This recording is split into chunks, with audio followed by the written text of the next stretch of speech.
Hey everyone, this is Saito, and in this video I will talk about SIGEWINNE and if you should pull for her or not. That being said, let's jump right into the video. So, now that there is only a week left before SIGEWINNE's release, we can just see what she does thanks to her trailer gameplay. And she's a healer and a hydro healer. I bet you have never seen that before, huh? I don't really get why she should have been a healer. Like, there are already quite a few healers that are also hydro and do incredibly well. There is Kokomi, who's very good at her job and can also apply hydro very well. But from her gameplay you can see that she has something a bit different, so let's just cover them one by one. So her skill can be used by just tapping it once or holding it, and the more you hold it, the more she will charge a bubble that can trap smaller enemies and start bouncing around.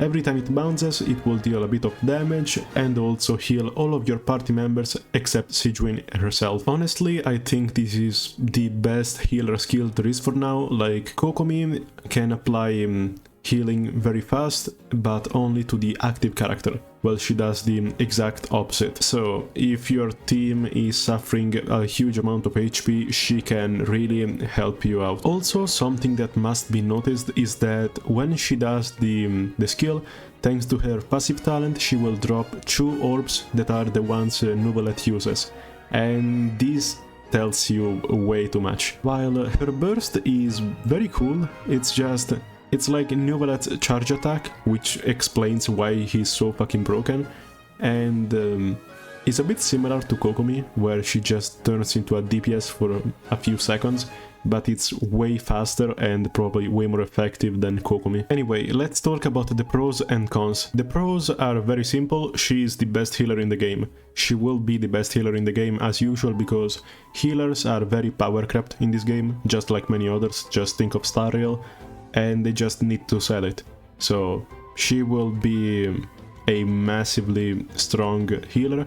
So if you ever have troubles with healing, just put SIGEWINNE and she will do the job. Another important thing is that if you pair it with Nuvolet and Furina, she will just make the team unbeatable.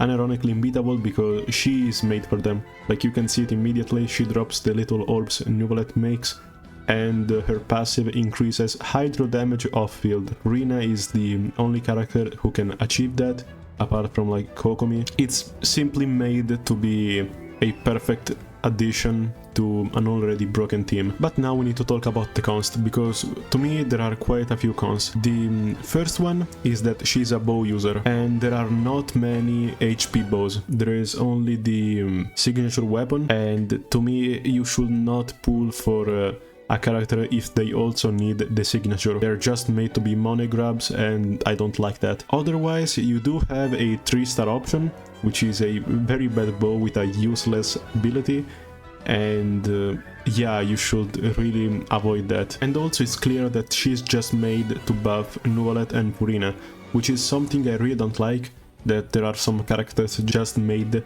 to buff others.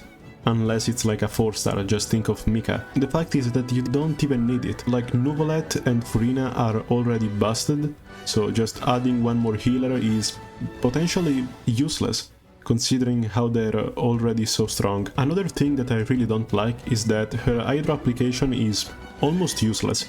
Her projectile is very slow, it bounces around, so it doesn't even target the same enemy unless there is only one boss, and it applies hydro very bad. Like, Kokomi can heal a lot and can also apply hydro very well. She is paired in so many Dendro teams or Vaporize teams or Freeze teams. Well, she will not be a strong character if you're trying to apply hydro. There are better options that are even funnier. So just to recap, should you pull for her? I don't think you should.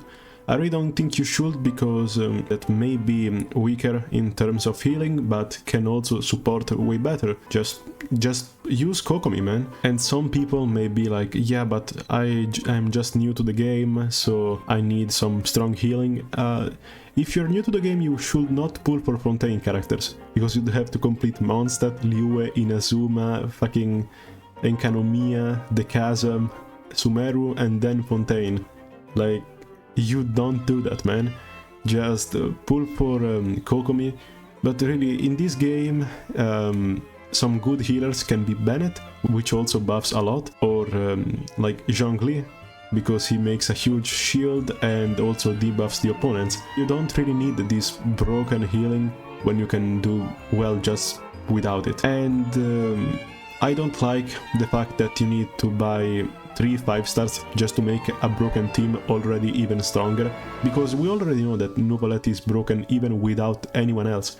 Like, some people complete the Spiral Abyss even just putting him and no one else, so why would you need to do this overkill? It's pointless, it's useless. So in conclusion, I think her healing is just immaculate, her Hydro application is mediocre at best, it's basically useless, and the burst can be a good addition in terms of DPS in your team, but really, get Kokomi. Just get Kokomi, have more fun with the game that is already easy enough, and just have fun. You don't need a broken character just for healing, just like you don't need a broken character for damage. So if you enjoyed the video, smash the like button and subscribe, and I'll see you in the next video. Bye!